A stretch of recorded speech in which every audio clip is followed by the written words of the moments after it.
Hello students, new light प्रयास के इस बेहतरीन प्लेटफॉर्म पर आप सभी का स्वागत है। आज हम लोग एक पेपर डिस्कशन करने वाले हैं जिसका नाम है फाउंडेशन क्लास 11 टेस्ट नंबर 8, जिसमें टॉपिक कौन सा आ रहा है, केमिकल इक्विलिब्रियम और रेडॉक्स रिएक्शन। ठीक है, आई होप आप सभी बहुत अच्छे होंगे और बहुत अच्छे तरीके से अपने एग्जाम की जो आप आगे नीट के जो एग्जाम आने वाला है नेक्स्ट नीट, उसकी प्रिपरेशन भी अच्छे से कर रहे होंगे। ठीक है, तो यहाँ पर हम लोग आज पेपर डिस्कशन करने वाले हैं अपने मिशन नीट के साथ, जहां पर हमारे सर का मानना है और हम सबका मानना है पढ़ने का अधिकार सबको और डॉक्टर बनने का अधिकार भी सबको। तो इसी मिशन के साथ आगे बढ़ते हैं हम लोग, फटाफट आगे देखते हैं। हम लोग आज जो पेपर डिस्कशन होने वाला है वो 11th फाउंडेशन का है। ठीक है, टेस्ट नंबर 8 है और आप सभी ने जो एग्जाम दिया था, याद होगा सभी को, सभी ने जो एग्जाम दिया था अभी संडे को। ठीक है, और साथ ही साथ यहाँ पर टॉपिक्स भी सभी को पता है। तो इसी के साथ अपना फर्स्ट क्वेश्चन यहाँ पर देखते हैं, क्या बोल रहा है। The equilibrium constant for the reaction H2 plus I2, जो एक हमारी कैसी रिएक्शन है, एक रिवर्सिबल रिएक्शन है। ठीक, जहां पर हमें हाइड्रोजन आयोडाइड मिल रहा है और वहां पर इक्विलिब्रियम कांस्टेंट क्या बोल रहा है, 74 है। तो यहाँ पर बोल रहा है if the volume of the container is reduced to the half of the original volume the value of the equilibrium constant will be. अब देखो ये क्वेश्चन जो है ये थोड़ा सा कंसेप्चुअल है। ठीक है, यहाँ पर क्या है, आपसे क्वेश्चन में आपसे सॉल्व करने को नहीं पूछा है। यहाँ पर देखो क्या होता है, वॉल्यूम पर डिपेंडेंट नहीं होता है ये, यानी कि डजंट डिपेंड ऑन वॉल्यूम। तो जो हमारा यहाँ पर इक्विलिब्रियम कांस्टेंट होगा वही सेम जो रिड्यूस्ड वॉल्यूम है उसके लिए भी सेम ही होगा, यानी कि 74 होगा। ठीक है, क्लियर, इतना सभी को समझ में आ गया, यानी कि 51 का थर्ड नंबर का option is right. Next 52 number का क्वेश्चन क्या कह रहा है, which one of the following statement is incorrect about chemical equilibrium. ठीक है, तो यहाँ पर कुछ स्टेटमेंट्स दे रखे हैं, कौन सा स्टेटमेंट केमिकल इक्विलिब्रियम के रिगार्डिंग इनकरेक्ट होगा आपको बताना है। First one is saying chemical equilibrium is attained whether we start with reactant और प्रोडक्ट्स। ठीक, ये स्टेटमेंट सही है बट क्वेश्चंस के अकॉर्डिंग क्या होगा, इनकरेक्ट होगा। तो यानी कि यहाँ पर हमारा जो फर्स्ट ऑप्शन है वो राइट नहीं है। ठीक, नेक्स्ट ऑप्शन कह रहा है chemical equilibrium is a dynamic in nature, incorrect होगा। ठीक, ये क्या होगा, इनकरेक्ट होगा। अब यहाँ ये करेक्ट होगा, ठीक है, लेकिन क्वेश्चन के अकॉर्डिंग क्या हो जाएगा, ये हमारा आंसर नहीं होगा। अब थर्ड कह रहा है केमिकल इक्विलिब्रियम CaCO3 में, जहां पर CO और CO2 मिल रहा है, is attend when calcium carbonate is heated in the open vessel. अच्छा देखो, यही हमारा राइट आंसर है, लेकिन ये भी राइट ना होता अगर यहाँ ओपन की जगह क्या हो जाता, क्लोज्ड हो जाता। ठीक है, next at equilibrium the concentration of each one of the reactant and products become constant। ठीक, तो यहाँ पर इसका जो आंसर होगा 52 का थर्ड ऑप्शन यहाँ पर राइट हो जाएगा। क्लियर, नेक्स्ट क्वेश्चन कह रहा है 3 mole of N2 and 6 mole of H2 are mixed in a container of volume 1 decimeter cube and react as N2 plus 2H2, यहाँ पर बनता है N2H4। अब ये कह रहा है if at equilibrium 64 gram of N2H4 is obtained, the equilibrium constant for the given reaction will be। तो इस रिएक्शन के लिए जो इक्विलिब्रियम कांस्टेंट होगा वो क्या होगा। तो सबसे पहले जो रिएक्शन है N2 plus 2H2 और यहाँ पर मिल क्या रहा है N2H4। ठीक, तो अगर हम जीरो के लिए देखें, अभी पहले जीरो पर, तो यहाँ पर इसकी वैल्यू क्या दे रखी है, अगर हम जीरो पे बात करें टाइम जीरो पर, तो सबके मोल्स दे रखे हैं। ठीक है, सबके मोल्स यहाँ पर आपको T बराबर 0 की अगर बात करें तो सबके मोल्स आपको यहाँ पर 3 दे रखे हैं और इसके कितने 6 दे रखे हैं।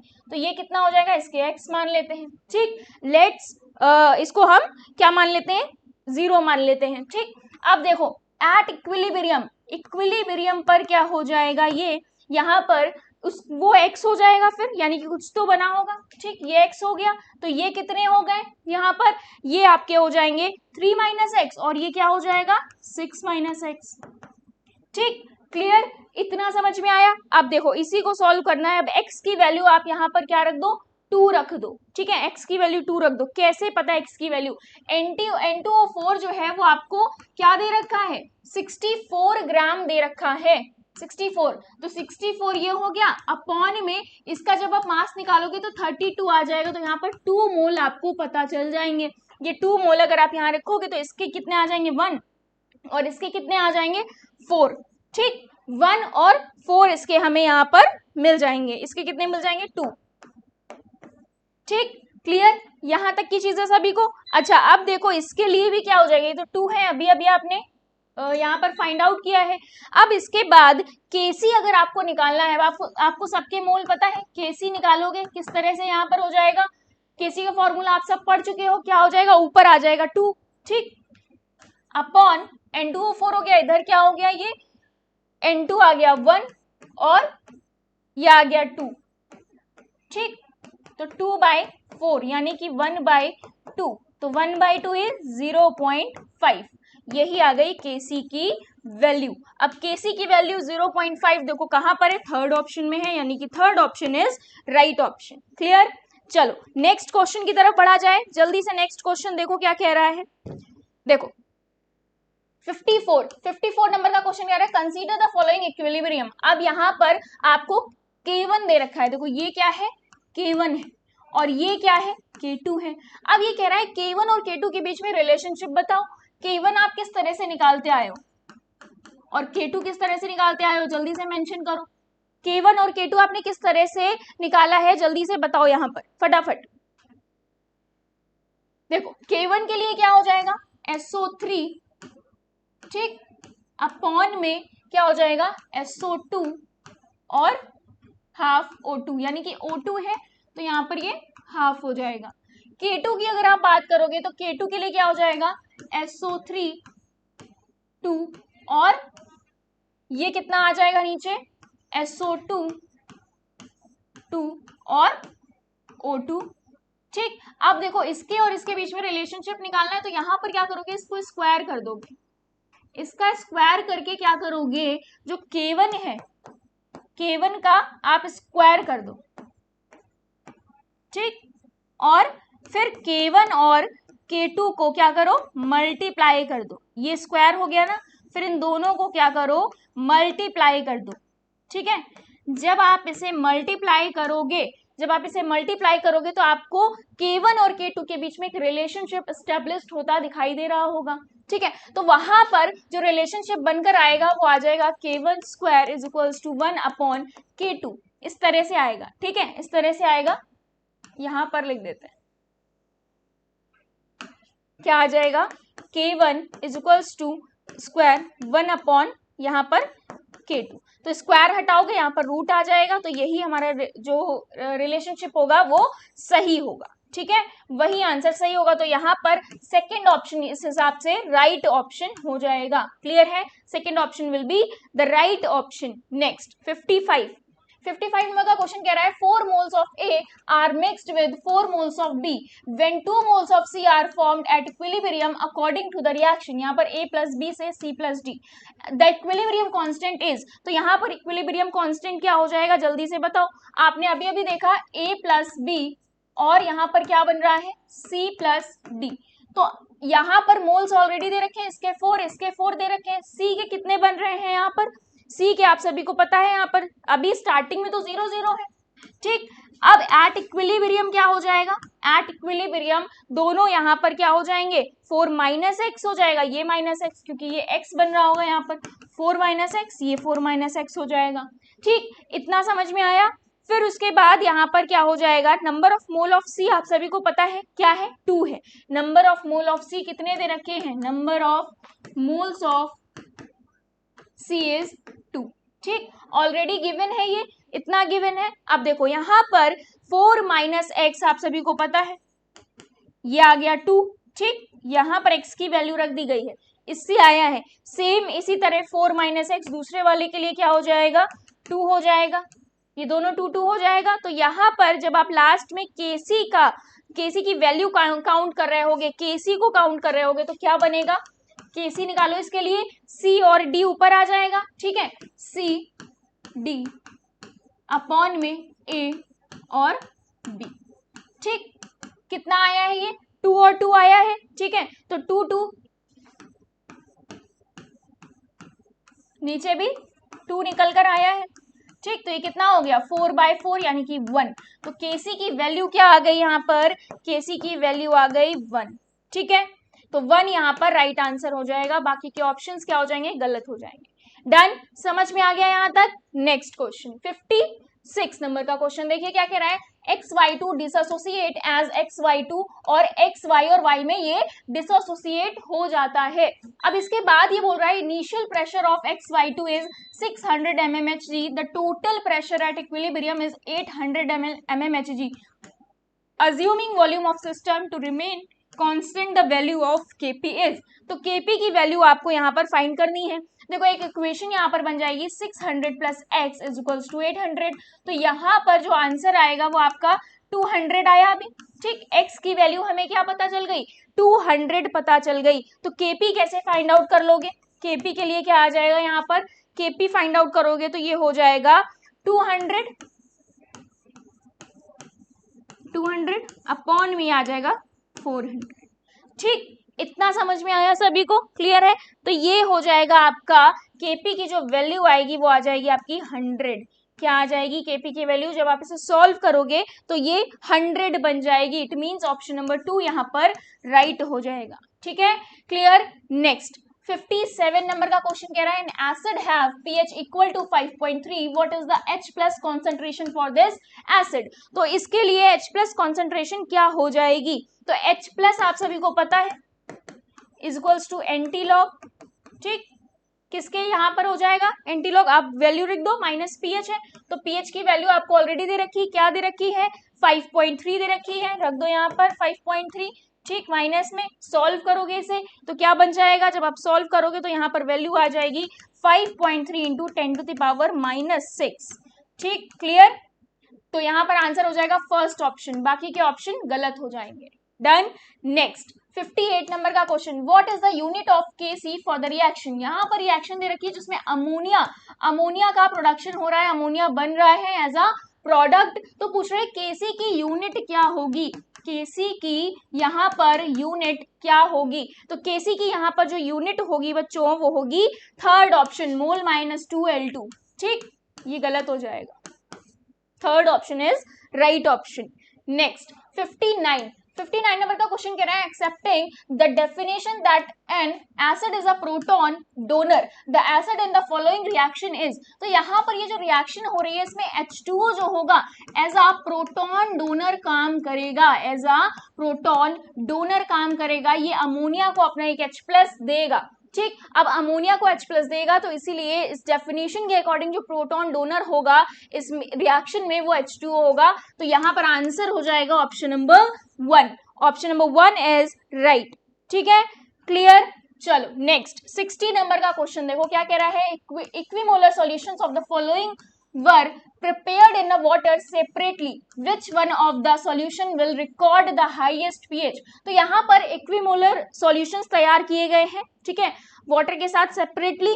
अब बोल रहा है which one of the solution will record the highest pH, ठीक। तो BaCl2 की अगर हम बात करें, BaCl2 की जो यहाँ पर pH होगी वो 7 से भी ज्यादा, ठीक।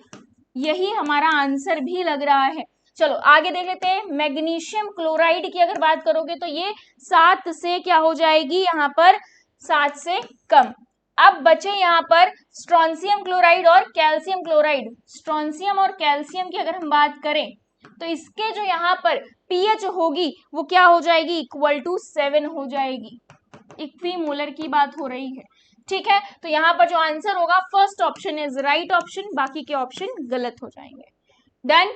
नेक्स्ट 61 नंबर का क्वेश्चन कह रहा है which one is correct for precipitation. तो यहाँ पर प्रेसिपिटेशन के लिए कौन सा जो हमारा यहाँ पर स्टेटमेंट दे रखा है सही होगा। आयनिक प्रोडक्ट जब सॉल्युबिलिटी प्रोडक्ट के बराबर होगा, आयनिक प्रोडक्ट जब सॉल्युबिलिटी प्रोडक्ट से कम होगा, या सॉल्युबिलिटी प्रोडक्ट आयनिक प्रोडक्ट से क्या होगा, कम होगा, ठीक। उसके बाद यहाँ पर फोर्थ ऑप्शन है नन ऑफ दीज, ठीक। तो यहाँ पर क्या हो जाएगा इसका आंसर, यहाँ पर इसका आंसर हो जाएगा जब सॉल्युबिलिटी प्रोडक्ट आयनिक प्रोडक्ट से कम होगा। ऑप्शन नंबर थर्ड यहाँ पर राइट हो जाएगा। क्लियर, इतना समझ में आया। चलो नेक्स्ट 62 नंबर का क्वेश्चन क्या कह रहा है, according to the law of mass action rate of chemical reaction is proportional to. तो यहाँ पर जो लॉ ऑफ मास एक्शन होता है रेट फॉर केमिकल रिएक्शंस के लिए वो यहाँ पर किसके प्रोपोर्शनल होगा, कॉन्सेंट्रेशन रिएक्टेंट्स के या फिर कॉन्सेंट्रेशन ऑफ प्रोडक्ट्स के या मोलर कॉन्सेंट्रेशन ऑफ रिएक्टेंट्स के या फिर एक्टिव मास ऑफ प्रोडक्ट्स के। तो बताओ जल्दी से इसका आंसर क्या हो जाएगा, फटाफट बताओ। थ्योरेटिकल क्वेश्चन है, इसका आंसर क्या हो जाएगा, मोलर कंसंट्रेशन ऑफ रिएक्टेंट्स के। ठीक है, तो ऑप्शन नंबर 3 यहाँ पर राइट हो जाएगा, ऑप्शन नंबर 3 इज राइट। ठीक है, नेक्स्ट 63 नंबर का क्वेश्चन ग्राफिकल है, ये कह रहा है the right representation for a reversible reaction. तो यहाँ पर ये रिएक्शन है रिवर्सिबल है, ये किस तरह की है, रिवर्सिबल है। ठीक, तो जो रिप्रेजेंटेशन है वो क्या होगी, कॉन्सेंट्रेशन और टाइम में, देखो टाइम के साथ कॉन्सेंट्रेशन और ए और बी यहाँ पर बोला जा रहा है रिवर्सिबल रिएक्शन के लिए, तो क्या हो जाएगा, तो यहाँ पर अगर आप ग्राफ को ध्यान से देखोगे तो सेकेंड ऑप्शन जो है कॉन्सेंट्रेशन और टाइम के बीच में वही, क्योंकि कॉन्सेंट्रेशन कम हो रही होगी टाइम के साथ, बढ़ रही होगी प्रोडक्ट की, रिएक्टेंट्स की कम हो रही होगी, इस तरह से ग्राफ बन रहा होगा। तो option number 2 is right option, बाकी के ऑप्शन क्या हो जाएंगे, गलत ऑप्शन हो जाएंगे। ठीक है, इतना क्लियर है सभी को। चलो नेक्स्ट क्वेश्चन 64 नंबर का क्वेश्चन कह रहा है the reaction will proceed in the direction of reactants for this relation between concentration quotient यानी कि QC and equilibrium quotient KC क्या होंगे। ठीक, तो इस रिएक्शन के लिए बताओ क्या होंगे ये इसमें क्या हो जाएगा, KC कम हो जाएगा QC से, QC is greater than KC। ठीक, तो यहाँ पर आंसर कौन सा हो जाएगा, third option is right option. ठीक है, थर्ड ऑप्शन यहाँ पर राइट ऑप्शन बन जाएगा। क्लियर, चलो नेक्स्ट 65 नंबर का क्वेश्चन क्या कह रहा है, पढ़ो जल्दी से। 65 नंबर का क्वेश्चन कह रहा है in a reversible reaction if we increase the temperature of endothermic reaction then equilibrium constant for the reaction will be. यहाँ पर जो एक रिवर्सिबल रिएक्शन है, ठीक, रिवर्सिबल रिएक्शन के लिए अगर हम टेम्परेचर को क्या करते हैं, यहाँ पर इंक्रीज करते हैं एंडोथर्मिक रिएक्शन में। अब ये बोल रहा है then equilibrium constant for reaction will be increases decreases या फिर कोई इफेक्ट नहीं पड़ेगा या फिर कहा ही नहीं जा सकता, यानी कि प्रोडक्ट ही नहीं किया जा सकता है। तो डेफिनेटली इस टाइप के रिएक्शन में जो इक्विलिब्रियम कांस्टेंट होगा किसी रिएक्शन का वो इंक्रीज कर जाएगा। ठीक है, इंक्रीज कर जाएगा, तो यही हमारा राइट आंसर होगा। बाकी के ऑप्शन क्या हो जाएंगे बच्चों, गलत हो जाएंगे। ठीक, नेक्स्ट अब ये कह रहा है for melting of ice the favourable condition will be. Melting of ice में जो फेवरेबल कंडीशन होगी वो क्या होगी, हाई टेम्परेचर लो प्रेशर या फिर लो टेम्परेचर हाई प्रेशर या फिर लो टेम्परेचर लो प्रेशर या हाई टेम्परेचर हाई प्रेशर। बताओ जल्दी से, कंसेप्चुअल क्वेश्चन है यहाँ पर। जो मेल्टिंग ऑफ आइस होगा उसके लिए फेवरेबल कंडीशन होगी हाई टेम्परेचर और हाई प्रेशर। तो ऑप्शन नंबर 4 यहाँ पर राइट हो जाएगा, ऑप्शन नंबर 4 इज राइट। ठीक है, नेक्स्ट क्वेश्चन 67 नंबर का क्वेश्चन कह रहा है द pH ऑफ CaOH का होल ट्वाइस इज 12। अब ये कह रहा है मिली इक्विवेलेंस ऑफ COH2 की जो प्रेजेंट है वो 100 ml सॉल्यूशन में प्रेजेंट है, तो वो क्या होगी, बताओ जल्दी से, इसका आंसर क्या हो जाएगा। तो यहाँ पर pH आपको दे रखी है ऑलरेडी, क्या दे रखी है, 12 दे रखी है। POH फाइंड आउट कर लोगे आप लोग कैसे, तो यहाँ पर 14 में से 12 कैलकुलेट कर लो, POH आपको 2 मिल जाएगी। POH क्या मिल जाएगी, 2 मिल जाएगी। तो यहाँ पर OH माइनस की जो pH होगी वो क्या होगी, 2 होगी, क्या हो जाएगी, 2 हो जाएगी। क्लियर, 10 to the power -2 हो जाएगी कॉन्सेंट्रेशन। ठीक है, तो अब यहाँ पर आपको क्या देखना है, अब आपको यहाँ पर फॉर्मूला लगा लेना है, N = M इंटू यहाँ पर क्या हो जाएगा, एसिडिटी ऑफ बेस। ठीक, तो जब आप सॉल्व करोगे तो ये क्या बन जाएगा, यहाँ पर हमारा जो फाइनल लास्ट आंसर आ रहा होगा वो क्या हो जाएगा, फर्स्ट, यानी कि 1 आ जाएगा। क्या आ जाएगा, 1 आ जाएगा। Clear, base acidity of base. ठीक, तो यहाँ पर क्या हो जाएगा, जब आप ये फॉर्मूला अप्लाई करोगे तो ये 1 आ जाएगा, तो option number 1 will be the right option. ठीक है, क्लियर। चलो नेक्स्ट क्वेश्चन 68 नंबर का क्वेश्चन क्या कह रहा है, if the value of an equilibrium constant for a particular reaction is 1.6 into 10 to the power 12 then at equilibrium the system will contain। तो यहाँ पर जो सिस्टम होगा वो क्या कंटेन करेगा, मोस्टली प्रोडक्ट्स, मोस्टली रिएक्टेंट्स, या फिर मोस्टली जो ऑल रिएक्टेंट्स, या फिर similar amount of reaction and products? क्या हो जाएगा बताओ जल्दी से। ये जो कंटेन करेगा वो मोस्टली प्रोडक्ट्स को कंटेन करेगा। किसे कंटेन करेगा? मोस्टली प्रोडक्ट्स को कंटेन करेगा। ठीक, क्लियर। तो यहाँ पर जो आंसर हो जाएगा third option will be the right option. ठीक है, क्लियर। चलो नेक्स्ट 69 नंबर का क्वेश्चन कह रहा है pH of 0.1 m weak acid HA will be कितना होगा? Ka आपको दे रखा है, Ka आपको कितना दे रखा है? 4.9 इंटू 10 टू द पावर -8 आपको दे रखा है। तो यहाँ पर H प्लस किस तरह से फाइंड आउट करोगे? आप सभी ने फॉर्मूला पढ़ रखा है, क्या होता है? अंडर रूट Ka इंटू सी। Ka आपको दे रखा है, ठीक है, Ka दे रखा है, कॉन्सेंट्रेशन भी आपको दे रखी है, फाइंड आउट कर लो। 4.9 into 10 to the power -8 into C क्या हो जाएगा इसके लिए? 0.1। फाइंड आउट कर लो, आंसर आपको H प्लस मिल जाएगा। तो क्या हो जाएगा यहाँ पर? H प्लस का आंसर जो हो जाएगा कितना हो जाएगा? 7 इंटू 10 टू द पावर -5 हो जाएगा। ठीक, H प्लस पता चल गया। अब देखो pH कैसे पता करोगे? pH is equals to 5 minus क्या कर दोगे यहाँ पर? log 7। ठीक, log 7। तो यहाँ पर जब आप इसे सॉल्व करोगे log 7 की वैल्यू रखोगे 0.85। ठीक है, 5 माइनस 0.85। तो यहाँ पर जो आंसर आपका बन जाएगा वो क्या बन जाएगा? 4.15। क्या बन जाएगा? 4.15। It mean second option is right option. ठीक है, सेकेंड ऑप्शन आपका राइट आंसर हो जाएगा। क्लियर। तो नेक्स्ट क्वेश्चन पर चलते हैं, 70 नंबर का question. The strongest conjugate base is, तो यहाँ पर जो स्ट्रॉन्गेस्ट कॉन्जुगेट बेस होगा वो क्या हो जाएगा? एसिटेट आयन हो जाएगा। ठीक है, fourth one is right option. ठीक है, क्लियर। चलो नेक्स्ट 71 क्या कह रहा है? Favourable condition for the formation of ammonia bye Haber process. Haber process से जब अमोनिया बन रही होती है तो कौन कौन सी कंडीशंस का होना मैंडेटरी है या जरूरी है? तो यहाँ पर ये बोल रहा है low temperature, high pressure, removal of NH3 at after certain interval. ठीक है, या फिर ऑल ऑफ दीज। तो जितनी भी यहाँ पर फेवरेबल कंडीशंस हैं वो हैबर प्रोसेस में अमोनिया के बनने के लिए बहुत जरूरी है। क्या क्या? Low temperature, high pressure, removal of ammonia after the certain interval. ठीक, तो all of these are correct option. All of these are correct option. ठीक है, डन। इतना समझ में आ गया सभी को? चलो नेक्स्ट क्वेश्चन की तरफ चलते हैं। 72 नंबर का क्वेश्चन कह रहा है which of the following are incorrect regarding the oxidation number. तो यहाँ पर ऑक्सीडेशन नंबर की बात चल रही है, किसकी? देखो हर स्टेटमेंट में अलग अलग एक स्टेटमेंट दे रखा है। Oxidation number for phosphorus and hypophosphorous acid. Hypophosphorous acid के लिए यहाँ पर क्या हो जाएगा? H3PO2 में अगर आप देखोगे तो फॉस्फोरस की जो ऑक्सीडेशन नंबर है वो +1 होती है। ये तो सही है, लेकिन पूछा क्या गया है? इनकरेक्ट पूछा गया है। तो यहाँ पर जो इनकरेक्ट होगा, ऐसे ही आप फॉस्फोरस एसिड के लिए निकालोगे तो +3 आएगी। ठीक, पायरोफॉस्फोरिक एसिड के लिए निकालोगे तो +5 आएगी, लेकिन ऑर्थोफॉस्फोरिक एसिड के लिए +3 हमें नहीं मिलेगी। तो यही हमारा राइट आंसर हो जाएगा। यही क्या हो जाएगा? Fourth option is right option. ठीक है, क्लियर। चलो नेक्स्ट 73 नंबर का क्वेश्चन क्या कह रहा है? Which of the following can act both as oxidising as well as reducing agent. इनमें से कौन है जो ऑक्सीडाइजिंग एजेंट की तरह भी बिहेव करता है और रिड्यूसिंग एजेंट की तरह भी बिहेव करता है? बताओ कौन होगा जल्दी से। HNO2 होगा, SO2 होगा या H2O2 होगा? क्या होगा इसका answer? All of these, all of these. ठीक है, all of these. Clear.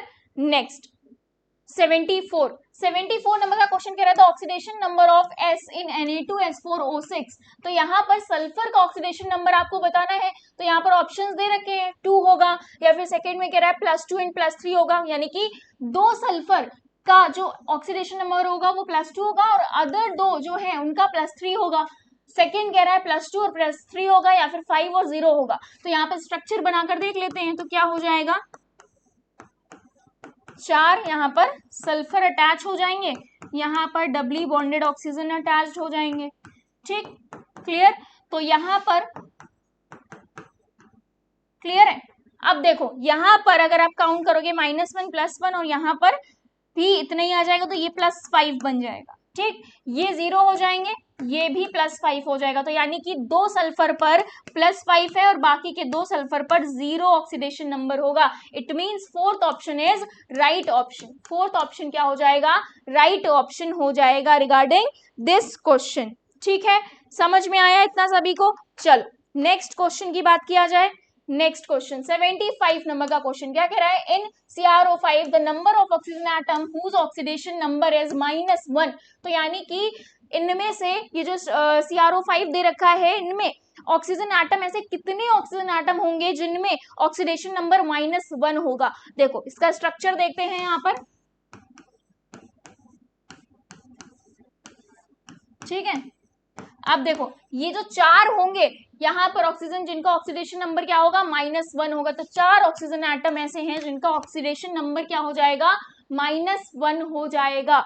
Clear? चलो नेक्स्ट 76 नंबर का क्वेश्चन कह रहा है which of the following pair never act as a reducing agent. यानी कि इनमें से कौन सा पेयर होगा जो कभी भी रिड्यूसिंग एजेंट जैसा बिहेवियर शो नहीं करेगा, रिप्रेजेंट नहीं करेगा। तो आप देख रहे हो हर जगह, अभी ये पढ़कर आए हो, अभी ये भी पढ़कर आए हो, K2CR2O7 की बात करो तो ये करता है। तो यहाँ पर आंसर क्या हो जाएगा? फोर्थ ऑप्शन राइट हो जाएगा। ठीक है, फोर्थ ऑप्शन यहाँ पर क्या हो जाएगा? राइट हो जाएगा, जो कि never act as a reducing agent. ठीक, दोनों। तो यहाँ पर फोर्थ ऑप्शन राइट ऑप्शन बन जाएगा, बाकी के ऑप्शन क्या हो जाएंगे? गलत हो जाएंगे। ठीक है, नेक्स्ट 77 नंबर का क्वेश्चन कह रहा है which of the following is a redox reaction. तो यहाँ पर देखो, अगर हम NaCl की बात करें और KNO3 की, तो यहाँ पर Na और सोडियम जो है उसकी क्या हो रही है? यहाँ पर ऑक्सीडेशन नंबर बढ़ और घट रही है। तो यहाँ पर ये रेडॉक्स की तरह बिहेव करेगा। सेकेंड रिएक्शन की अगर हम बात करें जिंक प्लस AgCN, तो यहाँ पर Ag और Zn की बात करें तो यहाँ पर भी रेडॉक्स जो हमारे ऑक्सीडेशन नंबर है वो क्या हो रहे हैं? वेरी कर रहे हैं। ये भी रेडॉक्स रिएक्शन की तरह क्या करेगा? बिहेव करेगा। सिमिलरली इस इक्वेशन में भी यही होगा। इसका मतलब इसका आंसर क्या हो जाएगा? All of these. ठीक है, ऑल ऑफ दीज। क्लियर? इतना समझ में आ गया? चलो नेक्स्ट 78 नंबर का क्वेश्चन देखते हैं। ठीक है, 78 नंबर का क्वेश्चन देखो क्या कह रहा है। देखो यहाँ पर एक रिएक्शन दे रखी है, रेडॉक्स रिएक्शन, और बोला जा रहा है कि जो करेक्ट कोफिशिएंट्स होंगे इस रिएक्टेंट्स के लिए वो बैलेंस्ड इक्वेशन बनाएंगे। तो यानी कि इस रिएक्शन को अगर आप बैलेंस कर रहे होगे तो करेक्ट कोफिशिएंट्स आगे क्या लगाओगे? ये रिएक्शन आपके NCERT में भी दे रखी है। ठीक, ये आपको NCERT में दे रखी है। तो इसके लिए जो करेक्ट कोफिशिएंट्स लगेंगे वो क्या लगने वाले हैं? वो यहाँ पर लगेंगे फर्स्ट ऑप्शन, यानी कि फर्स्ट के लिए यहाँ 2 लग जाएगा। ठीक, और C2O4 2 माइनस के लिए 5 हो जाएगा, और इस तरह से ही रिएक्शन बैलेंस हो जाएगी। ठीक है, तो ऑप्शन नंबर 1 यहाँ पर राइट ऑप्शन हो जाएगा। क्लियर? नेक्स्ट 79 नंबर का क्वेश्चन कह रहा है which of the following cases shows zero oxidation state of carbon. तो यहाँ पर कार्बन के कुछ कंपाउंड्स दे रखे हैं जिनमें आपको बताना है कि कौन सा कंपाउंड ऐसा है जिसमें कार्बन का ऑक्सीडेशन नंबर क्या है? 0 है। ठीक है, तो फर्स्ट को अगर हम देखें CCl4, इसे X मान लेते हैं, तो ये 4 और यहाँ पर -1, ये कितना हो जाएगा? ये डायरेक्टली आपको दिख रहा होगा, ये प्लस का 4 बन गया। ठीक है, ये क्या बन गया? प्लस का 4 बन गया। तो यहाँ पर तो नॉन जीरो है और 0 हमें बताना है। CH2Cl2 की अगर आप बात करो, CH2Cl2 में, तो यहाँ पर इसे X मान लेते हैं, +2 +1 और 2, क्लोरीन का -1 हो गया। सॉल्व करो इसे, क्या आ जाएगा? X + 2 माइनस का 2, यानी कि ये कट गया, क्या आ गया? 0 आ गया। यहाँ पर क्या आ गया? 0 आ गया। ठीक, क्लियर? तो यानी कि फर्स्ट कंपाउंड तो हमें मिल गया है जो 0 oxidation number state of carbon का शो करेगा। तो जहां पर CH2Cl2 है वही हमारा राइट आंसर हो जाएगा। ठीक, तो ये तो कट गया, ये भी कट गया और फोर्थ ऑप्शन भी कट गया। तो यानी कि सेकेंड ऑप्शन यहाँ पर राइट ऑप्शन है। अब बचा कौन? ग्लूकोज बचा है। तो ग्लूकोज को एक बार चेक कर लेते हैं, क्या हो जाएगा ग्लूकोज का। देखो यहाँ पर C6H12O6 है, तो यहाँ पर इसे X मान लेते हैं, +12, इसका कितना हो जाएगा? 1, और यहाँ पर क्या हो जाएगा? +6 - 2। अब देखो कितना हो गया ये? 6x + 12 माइनस का 12, तो प्लस माइनस कट गए, 6x = 0, यानी कि x = 0। इसका मतलब जो ऑप्शन हमने माना था वो ऑप्शन राइट होता है यहाँ पर। तो क्रॉस चेकिंग के लिए अब अगर आप देखना चाहते हो तो क्रॉस चेक भी कर सकते हो। क्लियर। तो यहाँ पर 79 का जो ऑप्शन होगा वो सेकंड ऑप्शन राइट हो जाएगा। क्लियर। नेक्स्ट 80 नंबर का क्वेश्चन देखते हैं। ये क्या कह रहा है, for the balancing of half reaction NO3 minus जिससे NO2 बन रहा है in acidic medium how many moles of electrons are required. तो यहाँ पर कितने मोल रिक्वायर्ड होंगे, ठीक है। तो बताओ जल्दी से यहाँ पर इस रिएक्शन के लिए कितने मोल रिक्वायर्ड होंगे। तो ये हो जाएगा 2NO3 माइनस और रिएक्शन क्या दे रखा है, N2O दे रखा है, ठीक। तो यहाँ पर 10 हाइड्रोजन प्लस और 8 इलेक्ट्रॉन्स रिक्वायर्ड होंगे, यानी कि 8 इलेक्ट्रॉन्स यहाँ पर हमें रिक्वायर्ड होंगे। तो ऑप्शन यहाँ पर देखो 8, फोर्थ ऑप्शन हमारा राइट ऑप्शन हो जाएगा। फोर्थ ऑप्शन क्या हो जाएगा, राइट ऑप्शन हो जाएगा। क्लियर। चलो नेक्स्ट 81 नंबर का क्वेश्चन। ये क्वेश्चन आपने देखा होगा प्रीवियस ईयर में, ये क्वेश्चन आया भी है, जहां पर स्टैंडर्ड रिडक्शन पोटेंशियल दे रखा है और उनकी वैल्यूज दे रखी हैं 3 मेटेलिक कैटायंस के साथ, ठीक है। अब एक्स वाई जेड तीनों की वैल्यू दे रखी है 0.52 माइनस 3.03 और तीसरी दे रखी है माइनस का 1.18 volt respectively. The order of reducing power of corresponding metal is, क्या हो जाएगा बताओ जल्दी से। तो यहां पर आंसर क्या हो जाएगा, फर्स्ट ऑप्शन राइट हो जाएगा, ठीक है। y की सबसे ज्यादा हो जाएगी और उसके बाद z फिर x, ठीक। इनकी वैल्यूज अगर आप लिखोगे तो इसकी हो जाएगी माइनस का 3.03, यानी कि जो माइनस में है और ज्यादा है, ठीक, कम है अगर देखा जाए उस हिसाब से तो वो सबसे ज्यादा होगी। फिर z की अगर हम बात करें तो माइनस 1.18 और सबसे कम प्लस वाले की यानी कि 0.52। याद रखना है इस चीज को। क्लियर। तो फर्स्ट ऑप्शन यहाँ पर राइट हो जाएगा, बाकी के ऑप्शन क्या हो जाएंगे, गलत हो जाएंगे। चलो नेक्स्ट क्वेश्चन पर मूव करते हैं। बोल रहा है the molecular weight of H3PO3 is 82, यानी कि मॉलिक्यूलर वेट कितना दे रखा है, 82 दे रखा है। Its equivalent weight will be, तो इक्विवेलेंट वेट क्या हो जाएगा, यहाँ पर आप सभी ये बताओ। सबसे पहले इसकी बेसिसिटी कितनी हो जाएगी, H3PO3 की बेसिसिटी हो जाएगी 2, ठीक। अब ये 2 हो गई, यानी कि मॉलिक्यूलर वेट अपॉन यहाँ पर बेसिसिटी लगाओगे तो ये 2 हो जाएगा, डिवाइड करो तो ये हो गया 41, यानी कि इक्विवेलेंट वेट कितना आ जाएगा, 41 आ जाएगा। ऑप्शंस देखो कितना हो गया, ऑप्शन नंबर 2 इज राइट, ठीक है। बाकी के ऑप्शन क्या हो गए, गलत हो गए, तो ऑप्शन नंबर 2 के साथ हम यहाँ पर जाएंगे। नेक्स्ट 83 नंबर का क्वेश्चन देखो क्या कह रहा है, the oxidation state of sulphur in the anions. तो यहाँ पर उसके एनायंस दे रखे हैं, कौन कौन है, SO3 2 minus, H2O4 minus 2, H2O6 minus 2। अब ये बोल रहा है कि सबके पहले तो ऑक्सीडेशन नंबर सल्फर के बता दो, ठीक, उसके बाद उनको एक करेक्ट ऑर्डर में लगा दो। तो यहाँ पर जब आप एक एक के ऑक्सीडेशन नंबर निकालोगे, सबसे पहले अगर आप देखो H2O4 2 माइनस की, H2O4 2 माइनस, यहाँ पर सल्फर का ऑक्सीडेशन नंबर जब आप फाइंड आउट करोगे तो कितना आ जाएगा, प्लस का 3 आ जाएगा, ठीक है, प्लस का 3। फिर नेक्स्ट अगर आप कौन है देखो SO3 2 माइनस, तो यहाँ पर इसका ऑक्सीडेशन नंबर आ जाएगा प्लस का 4, ठीक, कितना आ जाएगा, प्लस का 4 आ जाएगा। इसी तरह सिमिलरली अब बचा कौन, H2O6 माइनस 2, तो यहाँ पर सल्फर का ऑक्सीडेशन नंबर उसी से ही निकालो, x मानकर, जैसे निकालना होता है x मान लिया, बाकी का आपको पता है, तो वो इक्वेशन सॉल्व करोगे तो यहाँ पर +5 आ जाएगा। तो जो सही सीक्वेंस बन रहा होगा वो क्या बनेगा, H2O4 माइनस 2 का सबसे कम है, फिर उससे ज्यादा आ जाएगा SO3 माइनस 2, फिर सबसे ज्यादा +5 देखो किसमें है, H2O6 माइनस 2 में, यानी कि जो सही सीक्वेंस है वो हमारा ये होगा। अब ऑप्शन में से मैच कर लो, ये सीक्वेंस कहाँ पर दिख रहा है, H2O4 माइनस 2 दो जगह दिख रहा है, यानी कि ये दोनों तो गलत हो जाते हैं, ठीक। फिर उसके बाद SO3 माइनस 2 आना चाहिए, अब बचे हुए में तो H2O6 माइनस 2 आ गया यहाँ पर, तो ये गलत। इट मीन्स फोर्थ ऑप्शन ही अकेला बचता है, तो हमारा यही ऑप्शन राइट ऑप्शन हो जाएगा। क्लियर, क्योंकि यहाँ पर अगर आप देखो ऑक्सीडेशन नंबर इंक्रीजिंग पावर में लगी हुई है, ठीक है। चलो नेक्स्ट 84 नंबर का क्वेश्चन देखते हैं, क्या बोल रहा है, which of the following does not show disproportionation reaction. क्या होती है ये रिएक्शन, सभी को क्लियर है, एक ही एलिमेंट का यहाँ पर रिडक्शन और ऑक्सीडेशन हो रहा होता है, तो इस टाइप की रिएक्शंस को हम क्या बोलते हैं, डिस्प्रपोर्शनेशन रिएक्शन बोलते हैं। तो यहाँ पर जब आप सॉल्व करोगे, ठीक है, जब आप इसे सॉल्व करोगे रिएक्शन में देखोगे कौन रिड्यूस हो रहा है, कौन क्या हो रहा है यहाँ पर ऑक्सीडाइज्ड हो रहा है। तो यहाँ पर फ्लोरीन वाले पार्ट की अगर बात करोगे तो क्या हो जाएगा, फ्लोरीन वाले पार्ट में ऑक्सीडेशन चेंज ही नहीं होगा, यहाँ पर ऑक्सीडेशन नंबर इसका चेंज नहीं हो रहा होगा। ठीक है, यहाँ पर देखो क्या होगा, ऑक्सीडेशन नंबर सेम हो जाएगा। ठीक, तो इस हिसाब से ऑप्शन नंबर थर्ड यहाँ पर राइट हो जाएगा। ठीक है, क्या हो जाएगा, राइट हो जाएगा। तो option number third is right. Next 85 number का क्वेश्चन कह रहा है in the reaction FeCl2 plus SnCl2, यहाँ पर मिल रहा है FeCl2 SnCl4। अब ये कह रहा है the element undergoing oxidation and reduction respectively. तो यहाँ पर इसकी देखो +3 हो गई, +3 से ये +2 बन गया।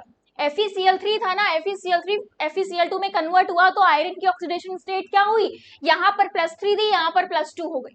ठीक, अब आइडिया लगाओ ऑक्सीडेशन की रिडक्शन क्या होगा, इसी तरह SnCl2 में +2 है और वहां पर +4 हो गई, बढ़ गई। ठीक, अब यहाँ पर जो अंडरगोइंग प्रोसेस है ऑक्सीडेशन और रिडक्शन का, वो क्या होगा, आयरन का होगा या फिर Sn का होगा, तो Sn का पहले होगा। ठीक, ऑक्सीडेशन, तो यहाँ पर Sn का ऑक्सीडेशन हुआ है और आयरन का रिडक्शन हुआ है, it means option number third is right option. बाकी के ऑप्शन क्या हो गए, गलत हो गए। ठीक है, नेक्स्ट 86 नंबर कह रहा है oxidation number of N in HNC। तो यहाँ पर जो ऑक्सीडेशन नंबर होगा वो क्या होगा, बताओ जल्दी से, -3 आएगा। ये क्वेश्चन आपको जाना पहचाना लग रहा होगा, रैपिड फायर में ये क्वेश्चन कराया है। ठीक, तो यहाँ पर जब आप इसका ऑक्सीडेशन नंबर निकालोगे तो ये आ जाएगा -3। ठीक, यहाँ पर क्या आ जाएगा, ये -3 बन जाएगा। क्लियर, चलो नेक्स्ट, ये +2 हो जाएगा, तो -3 इज ऑप्शन नंबर थर्ड, बाकी के ऑप्शन गलत हो गए। नेक्स्ट 87 नंबर का क्वेश्चन कह रहा है in which of the following compound iron have fractional oxidation number. फ्रैक्शनल ऑक्सीडेशन नंबर आयरन का इन सब में से किसका है, तो देखो Fe3O4 निकाल लेते हैं, इसका ऑक्सीडेशन नंबर क्या हो जाएगा, यहाँ पर 3, इसको x मान लिया तो यहाँ पर ये x हो गया +4, यहाँ पर ये हो गया -2 = 0, तो 3x - 8 = क्या हो गया, सीधे ही इक्वेशन दिख रही होगी, 8 हो गया, x = 8/3 हो गया। तो यहाँ पर आयरन का जो ऑक्सीडेशन नंबर है 8/3 है, फ्रैक्शनल है, तो यही तो पूछा गया था क्वेश्चन में कि फ्रैक्शनल कौन से कंपाउंड का ऑक्सीडेशन नंबर होगा, तो ऑप्शन नंबर फोर्थ हो जाएगा यहाँ पर राइट आंसर। ठीक है, क्लियर। चलो नेक्स्ट क्वेश्चन 88 नंबर का क्वेश्चन क्या कह रहा है, देखो ये कह रहा है the change in oxidation number of sulphur in H2S and SO2 respectively in the following reaction. तो इस रिएक्शन में H2S और SO2 का जो नंबर चेंज होगा, देखो यहाँ पर 2 हो जाएगा। ठीक, पहले जो चेंज ऑफ नंबर आएगा वो क्या आ जाएगा, 2 होगा, इसका -2 है यहाँ पर। ठीक है, और सल्फर में देखोगे तो 0 हो गया, यहाँ पर क्या हो गया, 0 हो गया ना, ये क्या है, फ्री स्टेट में है ना अपने, तो यहाँ पर ये तो 0 हो गया। अब अगर सल्फर डाइऑक्साइड की बात करोगे तो कितना हो जाएगा यहाँ पर चेंज, सल्फर डाइऑक्साइड में बताओ, देखो ये समझ में आया, इसका -2 है, यहाँ 0 है। सल्फर डाइऑक्साइड के लिए अगर आप फाइंड करना चाहते हो तो फाइंड करो, और यहाँ पर आपको अंतर पता चल जाएगा, यहाँ पर 4 का हो जाएगा, क्या हो जाएगा, यहाँ पर 4 का हो जाएगा। क्लियर, समझ में आया इतना। तो यहाँ पर आंसर क्या हो जाएगा, +4 से ये 0 बन जाएगा, ये +4 से ये 0 बन जाएगा, तो यानी कि एक 4 का हो रहा है, एक 2 का हो रहा है, तो 2 और 4 यहाँ पर आंसर कौन सा हो जाएगा हमारा, सही आंसर हमारा हो जाएगा ऑप्शन नंबर सेकेंड, 2 और 4 हो रहा है। अच्छा, कंफ्यूज नहीं होना है, 4 और 2 में नहीं, 2 और 4 से हो रहा है।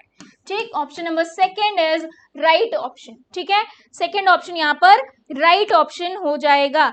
चलो नेक्स्ट क्वेश्चन करते हैं 89 नंबर का क्वेश्चन कह रहा है तो oxidation number of phosphorus is lowest in. तो इनमें से कौन से फास्फोरस में ऑक्सीडेशन नंबर इसका सबसे कम है, बहुत इजी है, वैसे ही उसी इक्वेशन का यूज करके यहाँ पर ऑक्सीडेशन नंबर निकालो, जिसमें सबसे कम आ रहा है वही हमारा राइट आंसर हो जाएगा। क्या हो जाएगा, PO3 माइनस में, PO43 माइनस में +5 आएगा, जब आप निकालोगे तो यहाँ पर +5 मिलेगा, और सेम सारे एलिमेंट में भी यही मिलेगा, सारे एलिमेंट में यही मिलेगा।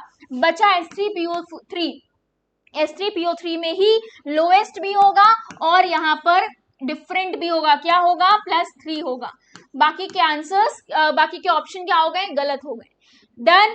चलो next 90 which of the following species do not show the disproportionation reaction, इनमें से कौन सी स्पीसीज है जो डिस्प्रपोर्शन रिएक्शन नहीं शो करती है। एनसीईआरटी में इसके बारे में डिटेल में सारी जानकारी दे रखी है। ठीक, ये +7 ऑक्सीडेशन नंबर यहाँ पर शो करेगी किसके साथ, 4 नंबर के ऑप्शन के साथ, बाकी के ऑप्शन गलत हो जाते हैं। तो जो शो नहीं करेगा वो कौन है, ClO4 माइनस। ठीक है, चलो next 91 the oxidation number of phosphorus in MgH2PO2 का होल ट्वाइस इज। तो यहाँ पर क्या हो जाएगा, फॉस्फोरस का सेम उसी इक्वेशन के साथ अगर यहाँ पर निकालोगे तो जो आंसर आएगा वो आएगा +1। क्या आ जाएगा, +1 आ जाएगा। बहुत आसान से क्वेश्चन है, जस्ट इक्वेशन में रखकर आपको सॉल्व करना है। क्लियर, चलो नेक्स्ट 92 नंबर का क्वेश्चन देखते हैं क्या बोल रहा है। 92 नंबर का क्वेश्चन यहाँ पर बोल रहा है which of the following reaction is disproportionation reaction. ठीक, सेम वही क्वेश्चन है। डिस्प्रपोर्शनेशन रिएक्शन आप सभी को पता है क्या है, सेम एलिमेंट का ही रिडक्शन ऑक्सीडेशन। तो यहाँ पर जिसके साथ हो रहा होगा ये कौन सी रिएक्शन होगी, सेकेंड वन रिएक्शन होगी, सेकेंड वन। ठीक है, सेकेंड वन रिएक्शन होगी। क्लियर, चलो नेक्स्ट 93 नंबर का क्वेश्चन देखते हैं। 93 नंबर का क्वेश्चन कह रहा है which one of the following reaction does not involve either oxidation और रिडक्शन, यानी कि इनमें से कौन सा जो हमारी इक्वेशन दे रखी है ना तो उसके साथ रिडक्शन हो रहा होगा ना ही ऑक्सीडेशन हो रहा होगा। तो यहाँ पर जो थर्ड ऑप्शन होगा क्रोमेट के साथ अगर हम बात करें तो यहाँ पर ना तो इसका रिडक्शन हो रहा है ना ही इसका क्या हो रहा है, ना ही इसका ऑक्सीडेशन हो रहा है, इन्वॉल्व ही नहीं हो रहा है। तो third will be the right answer, बाकी के ऑप्शन क्या हो जाएंगे, गलत हो जाएंगे। ठीक है, नेक्स्ट 94 नंबर का क्वेश्चन कह रहा है reaction of KMnO4 and Mohr salt FeSO4 is oxidised to. तो यहाँ पर जब रिएक्शन हो रही होती है तो ये कह रहा है कि जो FeSO4 है वो ऑक्सीडाइज्ड हो जाता है Fe2 प्लस Fe3 प्लस या फिर Fe में या फिर ऑल ऑफ दीज में। तो यहाँ पर ये ऑक्सीडाइज्ड हो जाएगा Fe3 प्लस में, किसमें, Fe3 प्लस में। ठीक है, क्लियर, चलो नेक्स्ट क्वेश्चन देखते हैं 95 नंबर का क्वेश्चन। बाकी के ऑप्शन क्या हो गए, गलत हो गए। 95 नंबर का क्वेश्चन कह रहा है oxidation number of SN in SnCl6। ठीक है, SnCl6 माइनस यहाँ पर 2 है। ठीक, तो अब बताओ यहाँ पर फाइंड आउट कर लो SN का जो आपको ऑक्सीडेशन स्टेट मिलेगा वो क्या मिलेगा, यहाँ पर जल्दी से बताओ, +4 आ जाएगा। क्या आ जाएगा, +4। ठीक, अगर आपको फाइंड आउट करना है तो फाइंड आउट भी कर सकते हो। 6 - 1 इक्वल्स टू -2, तो x - 6 इक्वल्स टू -2। ये क्या हो गया, x इक्वल्स टू -2 +6, तो ये क्या बन गया, +4 बन गया। क्या बन गया, +4 बन गया। तो ऑप्शन नंबर 2 यहाँ पर राइट हो जाएगा, बाकी के ऑप्शन क्या हो जाएंगे, रॉन्ग हो जाएंगे, बाकी के ऑप्शन रॉन्ग हो जाएंगे। Next for which element oxidation number varies from -2 से +6 वेरी करता है। कौन से एलिमेंट के लिए, नाइट्रोजन, ऑक्सीजन, सल्फर या फिर लेड। तो यहाँ पर जो राइट आंसर होगा वो सल्फर के लिए ऐसा होगा। किसके लिए होगा, सल्फर के लिए ऐसा होगा। ठीक है, क्लियर, नेक्स्ट 97 नंबर का क्वेश्चन कह रहा है for Pb3O4 the correct statement is. Pb3O4 के लिए करेक्ट स्टेटमेंट क्या है, देखो सारी स्टेटमेंट ऑक्सीडेशन नंबर को ही लाई कर रहे हैं, यानी कि यहाँ पर उन पर ही रिलाय है। ठीक, अब देखो यहाँ पर Pb3O4 की बात हो रही है तो ऑक्सीडेशन नंबर आप यहाँ पर निकाल लो इसका। तो ऑक्सीडेशन नंबर जब आप निकालोगे तो जो 2 एटम होंगे लेड के उनका ऑक्सीडेशन नंबर +2 जाएगा और जो बाकी के 2 होंगे उनका +4 जाएगा। तो यही स्टेटमेंट आपका राइट हो जाएगा और यही फर्स्ट स्टेटमेंट है जो हमें यहाँ पर आंसर दे रहा है। ठीक है, क्लियर, चलो नेक्स्ट 98 ये कह रहा है in which of the following compound the oxidation state of atom I. ठीक है, यानी कि आयोडीन के लिए हाईएस्ट होगा। तो यहाँ पर सबके लिए एक एक बार आप ऑक्सीडेशन नंबर निकाल लोगे तो यहाँ पर जो सबके लिए हाईएस्ट होगा वो होगा KiO4। इसके लिए आयोडीन का ऑक्सीडेशन नंबर सबसे हाईएस्ट हो जाएगा। ठीक है, क्या हो जाएगा, सबसे हाईएस्ट हो जाएगा। Second option is right option, बाकी के ऑप्शन क्या हो जाएंगे, गलत हो जाएंगे। डन, नेक्स्ट 99 नंबर का क्वेश्चन कह रहा है positive oxidation state of an element indicate that is. अगर किसी एलिमेंट के ऊपर पॉजिटिव ऑक्सीडेशन नंबर है वो क्या इंडिकेट करती है, रिडक्शन को, ऑक्सीडेशन को या फिर रिड्यूस्ड या फिर जीरो या फिर एलिमेंट्री फॉर्म को रिप्रेजेंट करती है, तो वो हमेशा रिप्रेजेंट करेगी ऑक्सीडाइज्ड क्वालिटी को। ठीक है, किसको रिप्रेजेंट करेगी? ऑक्सीडाइज्ड क्वालिटी को रिप्रेजेंट करेगी। लास्ट क्वेश्चन हमारा क्या है? Suggest a scheme of classification of the following redox reaction. तो यहाँ पर आपको एक रेडॉक्स रिएक्शन दे रखी है जहां पर PbNO3 का होल ट्वाइस यहाँ पर, जिससे क्या बन रहा है? PbO NO2 और NO2 और O2 बन रहा है। तो ये बोल रहा है कि ये किस टाइप की रिएक्शन है, किस टाइप की रेडॉक्स रिएक्शन होगी? कॉम्बिनेशन होगी, डिस्प्रपोर्शनेशन होगी, डीकॉम्पोजिशन है, डिस्प्लेसमेंट है, क्या है? अगर हम यहाँ पर बात करें तो ये डिस्प्रपोर्शन भी नहीं है, कॉम्बिनेशन भी नहीं है। ठीक, अब देखो ये डीकॉम्पोजिशन है, क्यों? क्योंकि एक हमने कंपाउंड लिया और उसको हीटअप किया और वो 3-4 टुकड़ों में टूट गया, तो क्या हो गया? ये डीकम्पोज हो गया। क्या हो गया? ये डीकम्पोज हो गया। अच्छा, यहीं पर इसकी उल्टी रिएक्शन दी होती तो वो क्या होता? कॉम्पोजिशन रिएक्शन होता, यानी कि कॉम्बिनेशन रिएक्शन होता। कॉम्बिनेशन रिएक्शन में क्या होता है कि एक सिंगल प्रोडक्ट हमारा फॉर्म हो रहा होता है बहुत सारे रिएक्टेंट्स का उपयोग यूज करके। ठीक है, बहुत सारे रिएक्टेंट का यूज करके। तो यहाँ पर जो आंसर होगा वो होगा डीकम्पोजिशन रिएक्शन। क्या हो जाएगा? डीकम्पोजिशन रिएक्शन, क्योंकि आपको इक्वेशन में ही दिख रहा होगा डीकम्पोज हो रहा है। क्लियर? यहाँ तक की चीजें सभी को क्लियर है? आई होप आप सभी को इस सेशन बहुत अच्छा लगा होगा। और हमारा जो 100 क्वेश्चंस हैं, 51 से 100 तक के क्वेश्चंस हमारे यहाँ पर खत्म होते हैं, यानी कि केमिस्ट्री का जो पेपर डिस्कशन है यहाँ पर खत्म होता है। क्लियर? तो ऐसे ही आगे के टेस्ट के लिए आप सभी को प्रिपरेशन करते रहना है और एनसीईआरटी को बिल्कुल भी नहीं भूलना है। तो मिलते हैं अपने नेक्स्ट पेपर डिस्कशन में, तब तक के लिए बाय बाय, टेक केयर और थैंक यू सो मच।